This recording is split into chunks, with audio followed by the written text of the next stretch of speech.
Hi guys, the new update is here. In this video, we'll take a look at the big changes in the 6th and final phase of the Wills of Alberta version update. This includes the new Dark Snake Lord MVP in Void Territory, 12 new craftable cards, and various adjustments and optimizations. Please take note of the following schedule for the maintenance patch in C, Global, and EU servers this month of October. Alright, without further ado, let's begin. First up, Dark Snake Lord, which originated from Kunlun region in the RO PC version, will now appear as a new MVP in Void Territory. You can find him in the middle of Void Wasteland, sharing the same altar with Wolf Grandma but with different summoning intervals. Wolf Grandma can be summoned in the first and second quarter of the R, while Dark Snake Lord can be summoned in the third and fourth quarter of the R. This new boss monster is of brute race, ghost element, and large size. Defeating it will drop the following materials, equipment, and relic shards. The card that drops is a headwear card that grants 50% chance to inflict darkness and curse status on enemies for 5 seconds when dealing damage. It also boosts your damage to enemies inflicted with darkness and curse status by 15%. If another Dark Snake Lord card is deposited in the handbook, you'll gain immunity to darkness and curse status. Thus, it will be valuable for status-focused builds in PvP. As for the headwear blueprint it drops, we have the Dark Snake Lord's hat, which boosts the max HP and max SP of you and your teammates in the same map by 5%. Up next, we have 12 new craftable cards added to King Pouring. We've already discussed the 8 new mini star cards in one of my previous videos. If you haven't watched that yet, I have the video linked down below.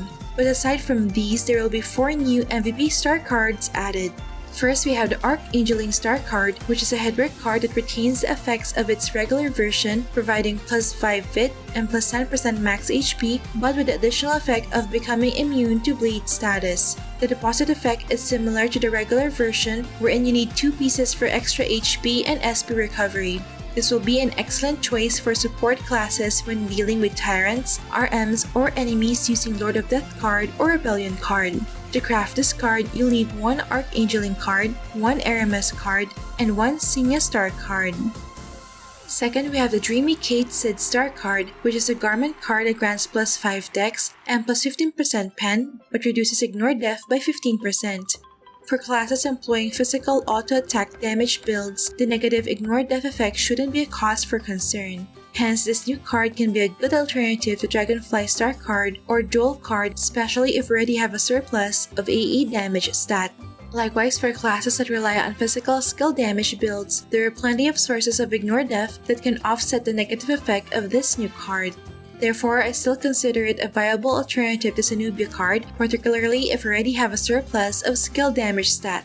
To craft this card, you'll need 1 Dreamy Cade Sid card, 1 Time Holder Star card, and 1 Jolter Star card. Third, we have the Garm Star card, which is an armor card that not only includes the original Garm card and K2 Linux card effects, but also offers an extra 10% skill damage reduction, meaning that when the wearer receives physical damage, there's a 30% chance to freeze the attacker or automatically cast Frost Nova level 10. It's a pretty good defense mechanism against heavy damage dealers, especially if the attacker has low freeze resist. In addition, if another Garm Star card is deposited in the handbook, then the final damage to frozen targets will increase by 20%, making it a suitable option for DPS classes that rely on freeze mechanics. To craft this card, you'll need 1 Garm card, 1 K2 Linux card, and 1 Lolly Ruri Star card. Fourth and last is a Hill Wind Star card, which is a weapon card that preserves the original card's effects of enhancing the damage of Jupiter Thunder, Lightning Bolt, Lord of Vermilion, and Thunderbolt by 25%. Additionally, it boosts wind, earth, water, and fire elemental damage by 15%. If another Hill Wind Star card is deposited in the handbook, this elemental damage bonus is further increased to 20%. It will definitely be the best in slot for Magic Nogu, but can also benefit other classes that rely on these 4 elements, such as AM, Slayer, and Ninja. To craft this card, you'll need 1 Hillwind card, 1 Firelord Kaho Star card, and 1 Rafflesia Star card. Up next, clearing the third floor of Museum Island Legend difficulty now has a chance to drop the Poe card. It is a weapon card that provides a 10% lifesteal effect once per second when attacking with physical skills. Thus, classes that rely on AoE physical skill damage now have a card that can help sustain themselves during battle. Up next, the 13th floor of Oracle Dungeon Normal and Elite difficulty has been opened. Completing Oracle Elite 13 will grant a total of 1,114 Nolan cards per week. Players with activated monthly premium can get a bonus of 60 Nolan cards, giving a total of 1,200 Nolan cards weekly. Up next, the 15th season of the 6v6 team competition for C server has started last October 21. The season will span 4 weeks, taking place every Saturday night until November 11. At the end of the season, the tournament will be held on November 18. Here are the upcoming tournament rewards for this season. It will be sent via mail at 12 midnight on the following Wednesday after the tournament. If you're looking for a reliable and efficient online game top-up center, I highly encourage you guys to check out SmileOne. With years of experience in the industry and partnerships with various game developers, they offer top-ups for a wide range of games at competitive prices, including Premium and BCC for Ragnarok Mobile. SmileOne top-up is available in many countries across all servers, and you may pay via their trusted payment platform. In the Philippines, I can pay securely using my GCash via Alipay and receive the BCC instantly. Please do check out SmileOne's pricing and payment methods using my exclusive link in the description box below. Up next, we have optimizations to some PvP modes. First, the room capacity of Yo-Yo Arena is increased from 20 to 30 so more players can join the fun. Second, the Imperium and Imperium Arena can now only be damaged with auto attacks similar to the Imperium in GVG. And third, a countdown is introduced when entering the MVP Battle Arena. Monsters will only spawn after the countdown reaches 30 seconds, providing a fair opportunity for players using slower devices. Up next, we have optimizations to some GVG mechanics. First, for GVG capture rules, if a guild chooses to directly capture a castle other than their original castle, the original castle will be added as a potential castle for other guilds that have temporarily captured the castle once during the current war. Second, for GVG red envelopes, only guild members and mercenaries whose participation was recorded in the latest battle report can claim the red envelopes. The amount of rewards in red envelopes issued will be based on the number of participants.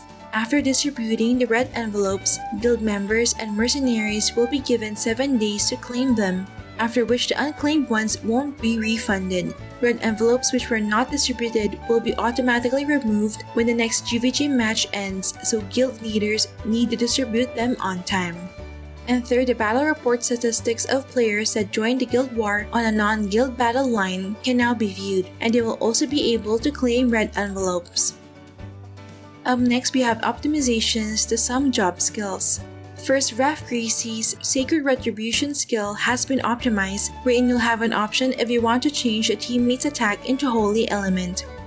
Second, when a player uses Chemical Protection Weapon, a marker will be displayed in their status bar. And third, the effect of Arcane Master's White Imprison, which will make the target to not be affected by non-ghost damage, will no longer work on MVP and mini-boss monsters. Up next, there will be a Rune Progression catch-up system for new players, which will accelerate the upgrading of their attribute runes. To view if you're eligible, just tap your character avatar, then select the second tab and scroll down to the catch-up module. The total EXP calculation considers all attribute runes, whether equipped or unequipped, plus all unused dusty rune bags and old rune boxes in the backpack and storage. Up next, let's take a look at the other quality of life adjustments and optimizations.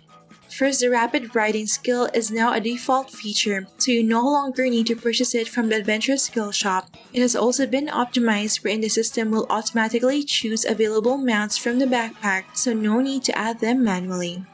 Second, the rewards of Hero Class quests have been optimized, wherein each Hero Class quest completed will grant an additional 20 Big Get voucher feast. Hence, you can obtain up to 100 red ticks from all quests of one Hero Class series. And third, the equipment upgrade interface has been optimized, wherein equipment with refinement level will no longer be automatically added as material. Last but not least, we have a few recharge-related updates. First, on November 10, costume and headwear gacha items from February and March of previous years will be added in the revamped Time Wish machine. And second, there will be a rate-up for the following MVP cards in the card gacha machine. Notably, we will have the new Poe Card card from November 1 to 20 and the new Dark Snake Lord card from November 20 to December 1. So those are all the big changes coming in the 6th and final phase of the Wills of Alberta version update. Which part of this update are you most excited about? Let me know your thoughts in the comment section below. You may also check the links for the full text patch notes and the download link to the game client. Alright, that's it for this video guys. Don't forget to like if you enjoyed watching this guide. If you're new here, I would love for you to consider subscribing by hitting the subscribe button down below. I would love to have you back. Thank you for watching and see you in our next episode.